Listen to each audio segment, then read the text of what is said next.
Alright guys, today what I'm going to be showing you is when we created all these radius pieces, obviously we started with two square pieces, perfectly square pieces of wood. Once you cut the radius out, it allows, this is no longer a 6x6, so it allows all this wood to twist and move and bow. And so what you can see here is the piece is sitting flat on the table, like it's touching all along the bottom here and it's touching all along the bottom on this backside. But what you can't normally see is how much it bowed in. So basically the whole piece of wood curled on me after we cut our radius out. So we're touching hard right here on this corner. We've got a 7/16 gap down here. We've got a 3/16 gap right here. And we're flayed out, so it actually flared out to the left on the bottom. So we got a lot of movement in this piece. So what I have to do is try to bring this twisted, curled, bowed piece of wood in to meet up with this straight, square piece of wood. Obviously our 2x stock, vacuum kiln dried, it hasn't moved at all because it's very effective to vacuum kiln dry a piece of wood that dimension. You throw a 6x6 in there, it's just not gonna happen. So we created and manufactured these radiuses back in November, December of last year. And we've just got a ton of movement throughout the rest of this manufacturing process that we've been in, and sanding and everything else that's taken place. So what I have to do is I have to fit this. And so I'm gonna show you how to do that today. So what I've already, before we got the camera out, I've already measured everything. So I put my square right here and I measured over 7/16. You can see a little pencil line here. It's kind of hard to see in video. And then we measured 7/16 from this point, 7/16 to this point, and you can see our layout on the table over here. Again, it's kind of dark, but we don't have the best lighting down here. But you can see once we drop into that piece, 7/16, this will fall right on the line. So it's bowed, it's twisted, it's not perfect. We just got to deal with it and move on. So we've got our lines. Now I just got to connect all the points. And we score these with a razor knife. And you'll see why in the next part of the video. Very gently at first, just enough to set a groove in there. Now the second pass we can push a little harder. Now we're going to score it across the top here.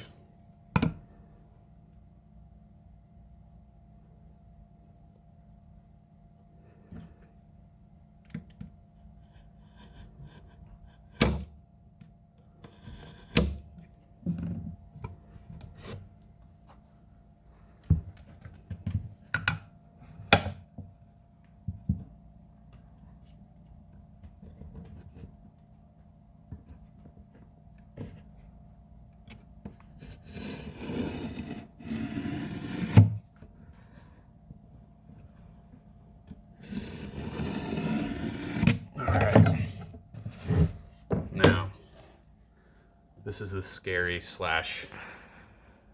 fun part. Because we're dealing with a radius, I can't use a skill saw because I have no flat area to cut. If this was straight, I could take the angle right here, we could set the skill saw. This would be super easy if that was the case. If this was a square flat piece, we just set the skill saw on the back of it at a 40, it's basically a 50-degree angle. We just make that cut. It'd be super easy and sweet, right? But it's not straight, it's not flat, and it's not square. So I had to get creative and buy a special tool that scares the crap out of me. All right, this little gem right here is called a Lancelot. Basically, it is a chainsaw chain on a grinder spinning 10,000 RPMs. So if this thing comes apart, we're going to the hospital. Riley's gonna get real close in so you can see why we use that razor blade here in a second. What this does is it gives me a radius surface so that when we start putting it back together over there, you'll see why I do this. It leaves a radius so when I come in with my little kerfing saw, instead of trying to cut through 2 inches of black walnut, which is extremely hard, now I'm only cutting through a little tiny thin surface here and a little tiny thin surface here, and as it comes together, it'll become more and more flat. And you'll see that in a second.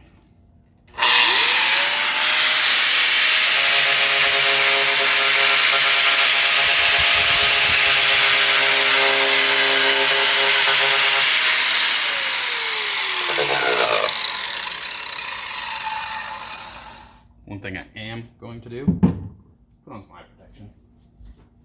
All right, got my safety glasses on.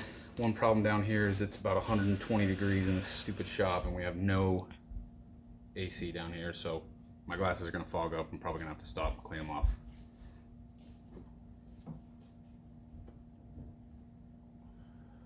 But that's just the joys of working in summer and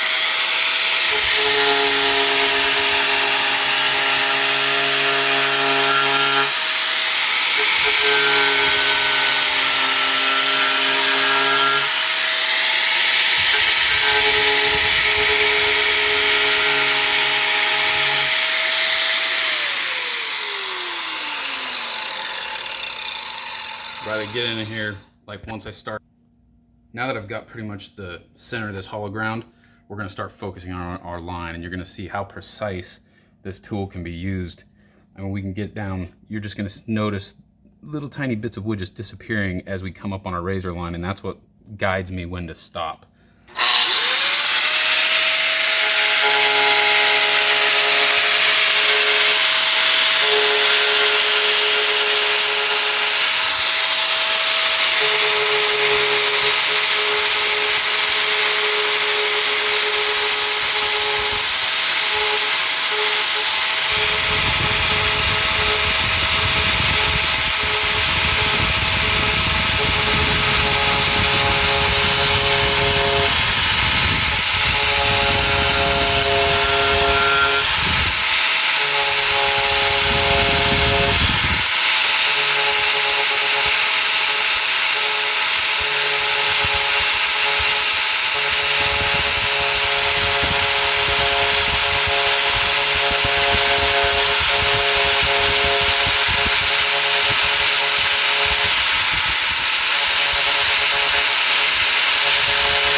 So that's it, that's perfect. I mean, once we butt it up, there's a few little high spots right there, a few little spots down here, but that little kerfing saw will take care of that. Now we're gonna flip to the other side. So super exciting thing about this is if you let anything beyond the apex of this wheel touch the wood, like if I let this tooth touch the wood, this thing goes flying across a shop or through me or wherever it wants to go. It's pretty exciting. Ask me how I know about that.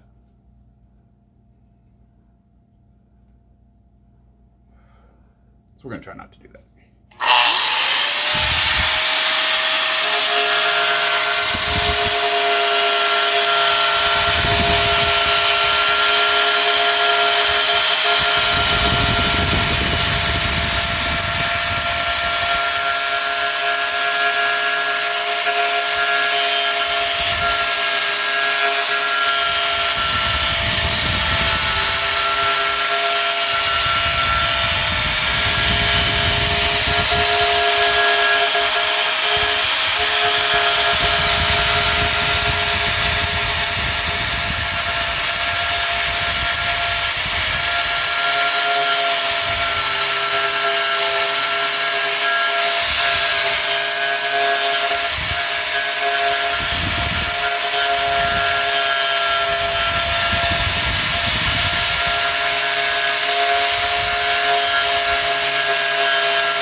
All right, so we got our ground out. So now we're gonna test fit it and see how close it is. I don't expect it to be perfect, but you know, we had a 7/16 gap that I could stick my finger in before. So now when we slide this in here,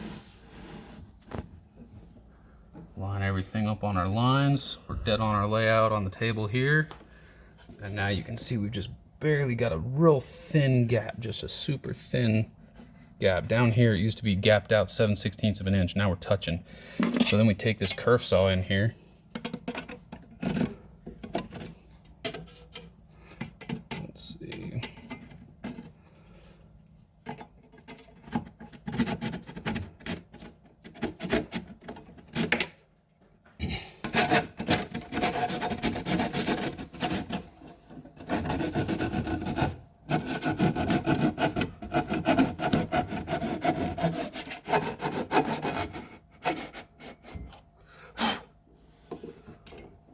Every time we take a kerf, you can see this gap starts to tighten up. If you can see right here, might have to come around this side a little bit more. We just got a real fine gap right there and a little bit bigger gap right here, and that's what I'm trying to close up. Once those are tight, I'll be happy with it.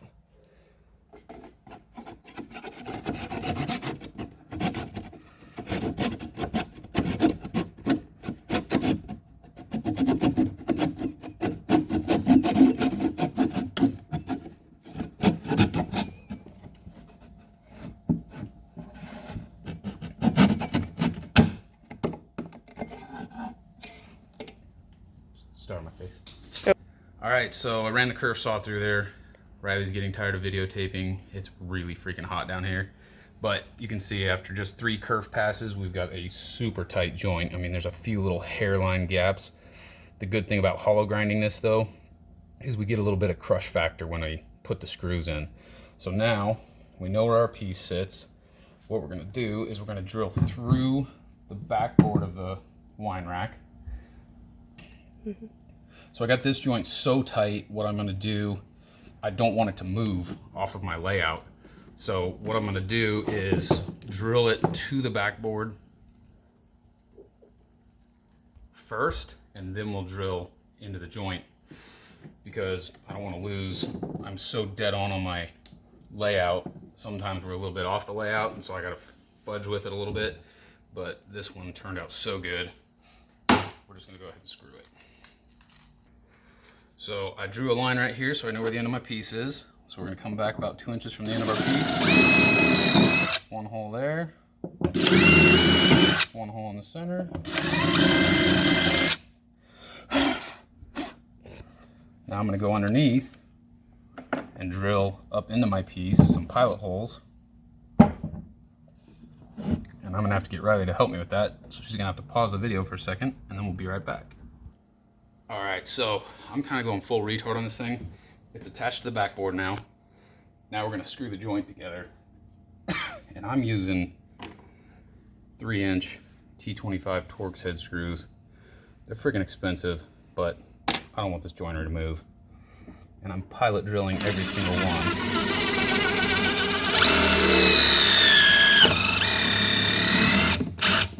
The last thing I want is for an expensive piece of wood that I've got hundreds of hours invested in cracking, and that's what these pilot drill holes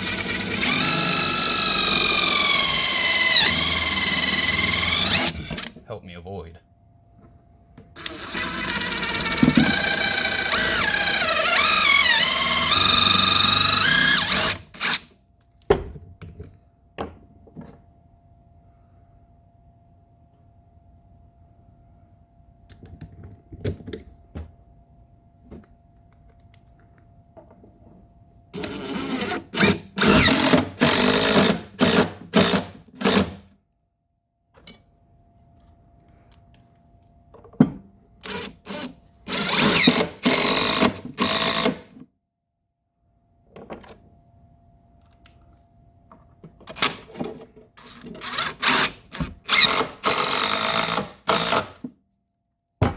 There's a 1 finished joint, start to finish. You can see how perfectly tight it is. There's no longer any gaps in there. And it's smashed in hard. So even if this wood does decide to move or flex, we've got so much smash factor going on in there, it should never have a gap again.